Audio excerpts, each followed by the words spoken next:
श्रीमद कुंज विहारणे नमः। श्री स्वामी हरिदास तीर्थराम, श्री युगल सरकार, सदगुरुदेव और आप सभी रसिक भक्त वृंदों के श्री चरणों में दास का साष्टांग दंडवत प्रणाम। आज श्रीमद् भागवत महापुराण के अष्टम स्कंद के अंतर्गत 16वां अध्याय कश्यप जी के द्वारा अदिति को पयोव्रत का उपदेश। श्री सुखदेव जी कहते हैं, परीक्षित, जब देवता इस प्रकार भागकर छिप गए और दैत्यों ने स्वर्ग पर अधिकार कर लिया, तब देव माता अदिति को बड़ा दुख हुआ। वे अनाथ सी हो गईं। एक बार बहुत दिनों के बाद जब परम प्रभावशाली कश्यप मुनि की समाधि टूटी, तब वे अदिति के आश्रम पर आए। उन्होंने देखा कि न तो वहां सुख शांति है और न किसी प्रकार का उत्साह या सजावट ही। परीक्षित, जब वे वहां जाकर आसन पर बैठ गए और अदिति ने विधि पूर्वक उनका सत्कार कर लिया, तब वे अपनी पत्नी अदिति से, जिसके चेहरे पर बड़ी उदासी छाई हुई थी, बोले, कल्याणी, इस समय संसार में ब्राह्मणों पर कोई विपत्ति तो नहीं आई है? धर्म का पालन तो ठीक ठाक होता है ना? काल के कराल गाल में पड़े हुए लोगों का कुछ अमंगल तो नहीं हो रहा है? प्रिय, गृहस्थाश्रम तो जो लोग योग नहीं कर सकते उन्हें भी योग का फल देने वाला है। इस गृहस्थाश्रम में रहकर धर्म, अर्थ और काम के सेवन में किसी प्रकार का विघ्न तो नहीं हो रहा है। यह भी संभव है कि तुम कुटुंब के भरण पोषण में व्यग्र रही हो, अतिथि आए हो और तुमसे बिना सम्मान पाए ही लौट गए हो। तुम खड़ी होकर उनका सत्कार करने में भी असमर्थ रही हो। इसी से तो तुम उदास नहीं हो रही हो। जिन घरों में आए हुए अतिथि का जल से भी सत्कार नहीं किया जाता और वे ऐसे ही लौट जाते हैं, वे घर अवश्य ही गीदड़ों के घर के समान हैं। प्रिय, संभव है मेरे बाहर चले जाने पर कभी तुम्हारा चित्त उद्विग्न रहा हो और समय पर तुमने भविष्य से अग्नियों में हवन न किया हो। सर्वदेव में भगवान के मुख हैं ब्राह्मण और अग्नि। गृहस्थ पुरुष यदि इन दोनों की पूजा करता है तो उसे उन लोगों की प्राप्ति होती है जो समस्त कामनाओं को पूर्ण करने वाले हैं। प्रिय, तुम तो सर्वदा प्रसन्न रहती हो, परंतु तुम्हारे बहुत से लक्षणों से मैं देख रहा हूं कि इस समय तुम्हारा चित्त अस्वस्थ है। तुम्हारे सब लड़के तो कुशल मंगल से है ना? अदिति ने कहा, भगवान, ब्राह्मण, गौ, धर्म और आपकी यह दासी सब सकुशल हैं। मेरे स्वामी, यह गृहस्थ आश्रम ही अर्थ, धर्म और काम की साधना में परम सहायक है। प्रभो, आपके निरंतर स्मरण और कल्याण कामना से अग्नि, अतिथि, सेवक, भिक्षुक और दूसरे याचकों का भी मैंने तिरस्कार नहीं किया है। भगवान, जब आप जैसे प्रजापति मुझे इस प्रकार धन पालन करने का उपदेश करते हैं, तब भला मेरे मन में ऐसी कौन सी कामना है जो पूरी ना हो जाए? आर्यपुत्र, समस्त प्रजा, वह चाहे सत्वगुणी, रजोगुणी या तमोगुणी हो, आपकी ही संतान है। कुछ आपके संकल्प से उत्पन्न हुए हैं और कुछ शरीर से। भगवान, इसमें संदेह नहीं कि आप सब संतानों के प्रति, चाहे असुर हो या देवता, एक सा भाव रखते हैं, सम हैं। तथापि स्वयं परमेश्वर भी अपने भक्तों की अभिलाषा पूर्ण किया करते हैं। मेरे स्वामी, मैं आपकी दासी हूं। आप मेरी भलाई के संबंध में विचार कीजिए। मर्यादा पालक प्रभो, शत्रुओं ने हमारी संपत्ति और रहने का स्थान तक छीन लिया है। आप हमारी रक्षा कीजिए। बलवान दैत्यों ने मेरे ऐश्वर्य, धन, यश और पद छीन लिए हैं तथा हमें घर से बाहर निकाल दिया है। इस प्रकार मैं दुख के समुद्र में डूब रही हूं। आपसे बढ़कर हमारी भलाई करने वाला और कोई नहीं है।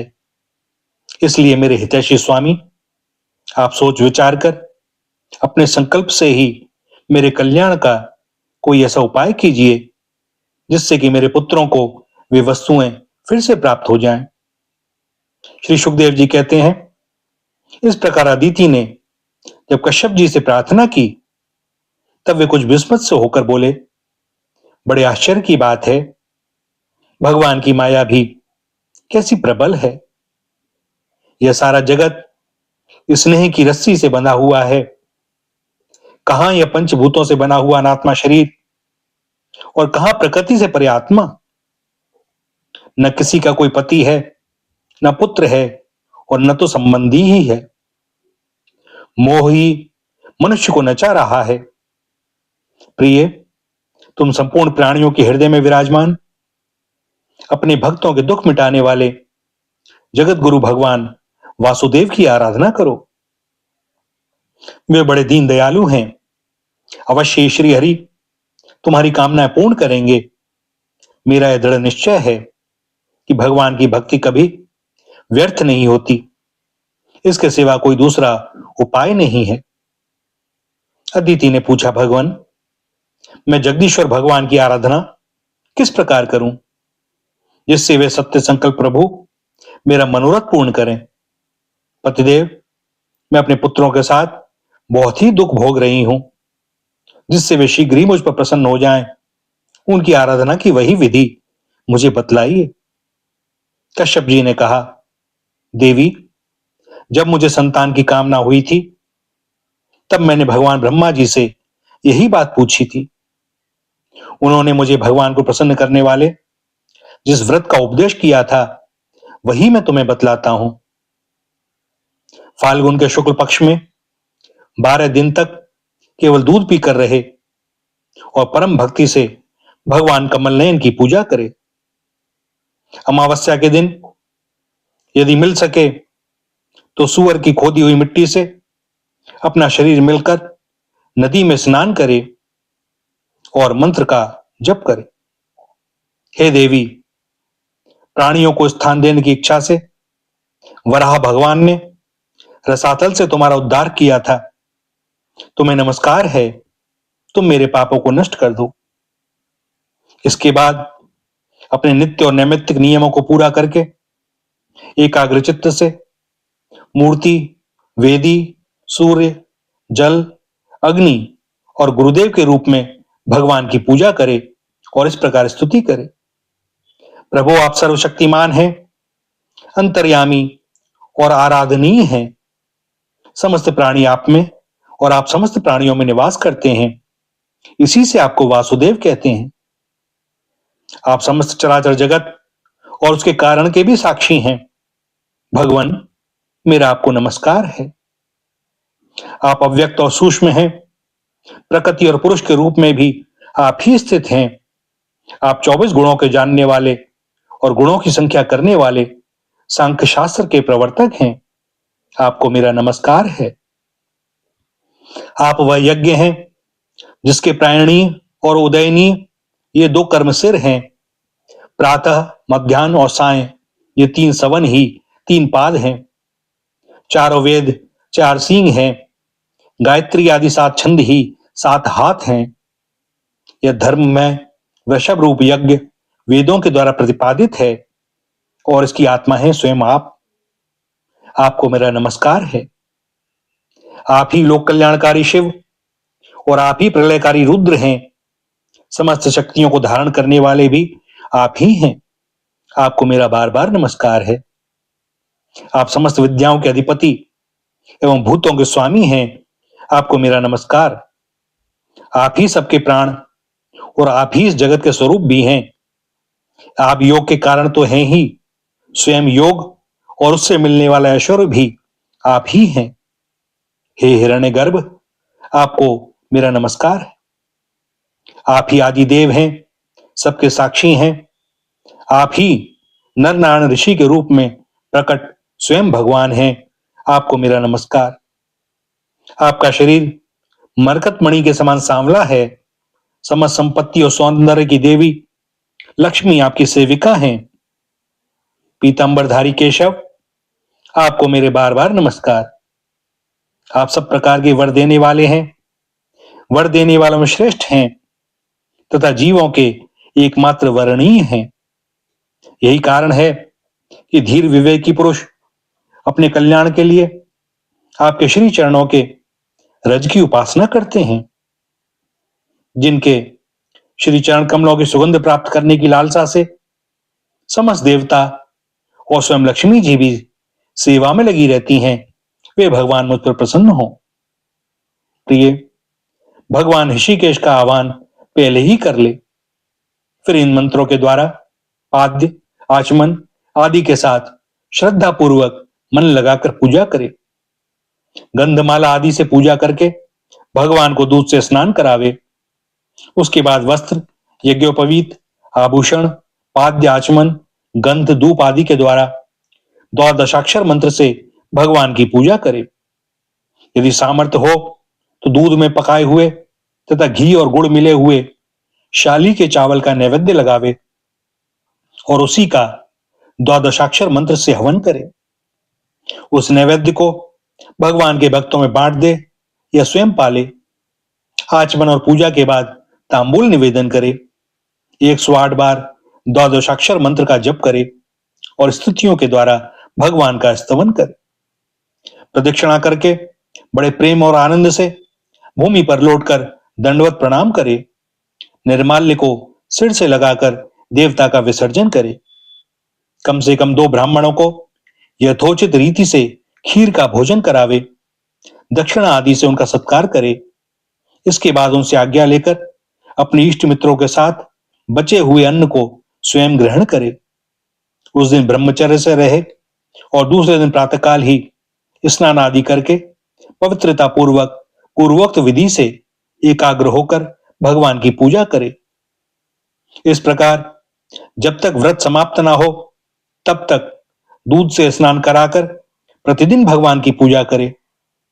भगवान की पूजा में आदर बुद्धि रखते हुए केवल पयोव्रती रहकर यह व्रत करना चाहिए। पूर्ववत प्रतिदिन हवन और ब्राह्मण भोजन भी कराना चाहिए।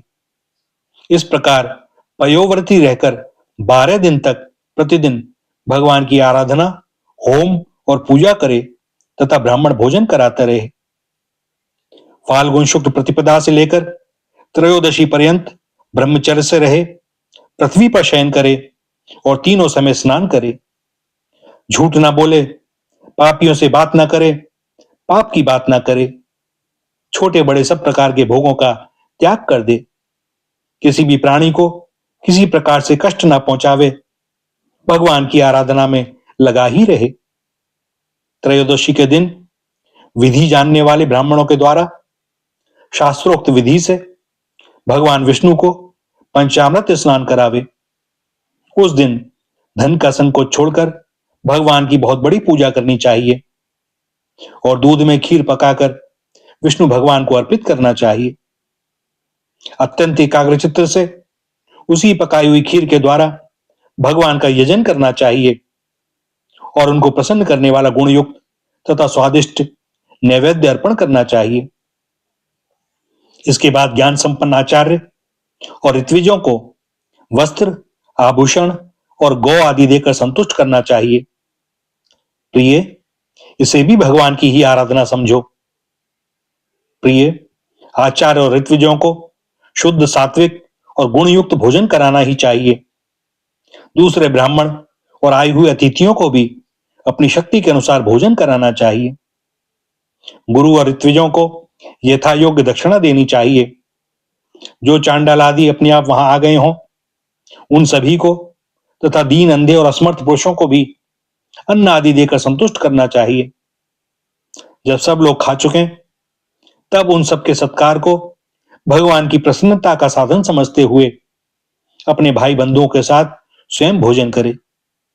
प्रतिपदा से लेकर त्रयोदशी तक प्रतिदिन नाच गान, बाजे गाजे, स्तुति, स्वस्ति वाचन और भगवत कथाओं से भगवान की पूजा करे, करावे।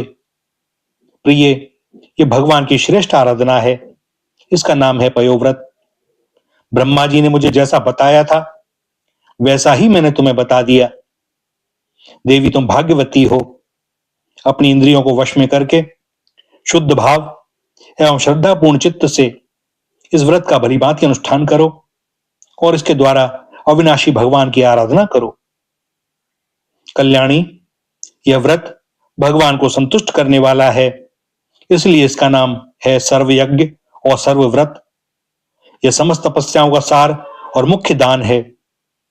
जिनसे भगवान प्रसन्न हो वे ही सच्चे नियम हैं, वे ही उत्तम यम हैं, वे ही वास्तव में तपस्या, दान, व्रत और यज्ञ हैं।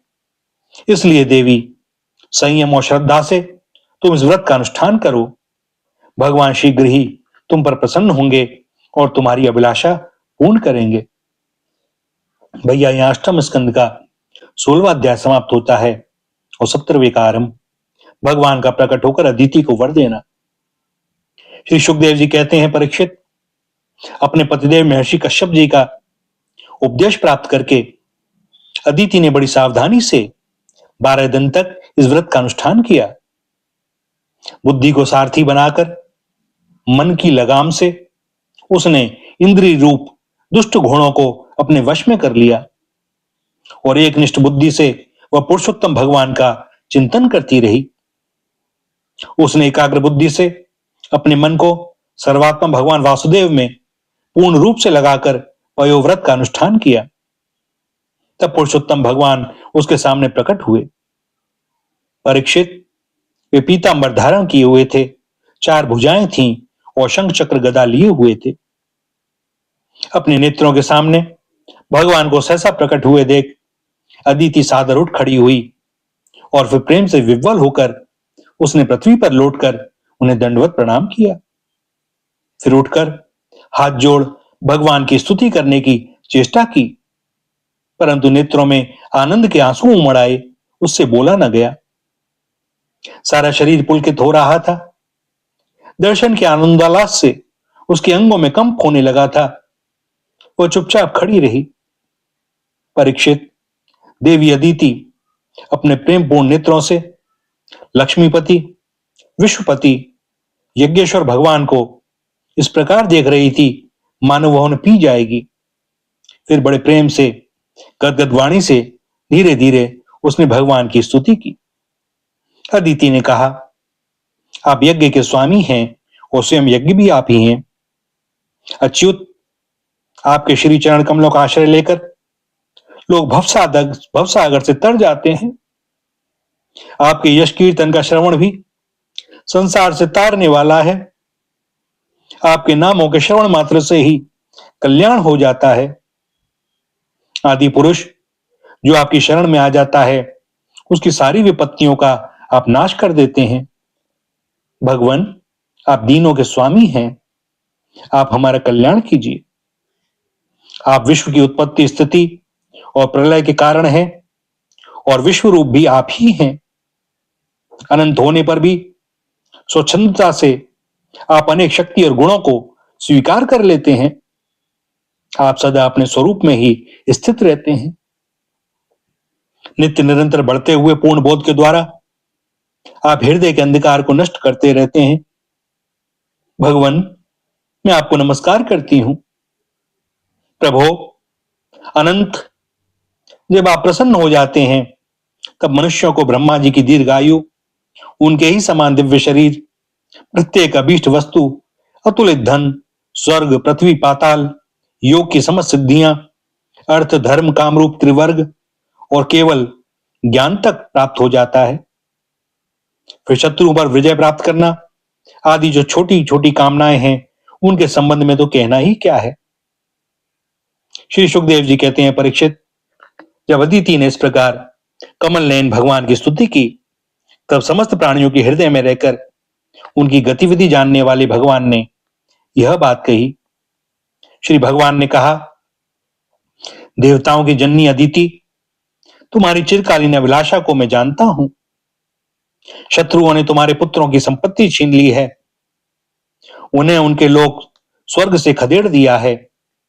तुम चाहती हो कि युद्ध में तुम्हारे पुत्र उन मतवाले और बलि असुरों को जीतकर विजय लक्ष्मी प्राप्त करें, तब तुम उनके साथ भगवान की उपासना करो।